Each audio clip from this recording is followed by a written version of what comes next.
صبر بھی رنگ لاتا ہے اور غصہ بھی، مگر صبر کے رنگوں سے دنیا حسین ہو جاتی ہے اور غصے کا رنگ محبت کے ہر رنگ کو نگل جاتا ہے۔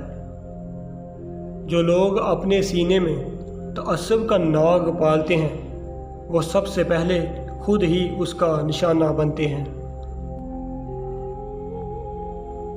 جب کسی محرومی کا دکھ ستانے لگے تو اپنی نعمتوں کو گنیے، جو اگر چھن گئی تو جینا مشکل ہو جائے گا۔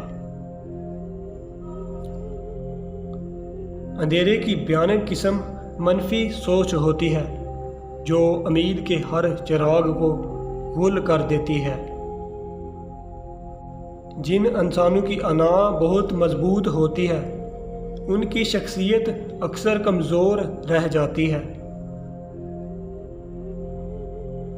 شہوت زدہ عورت محبت کی بھوکی ہوتی ہے، اگر اس کے ساتھ محبت سے پیش آیا جائے تو اس عذاب سے نکل سکتی ہے۔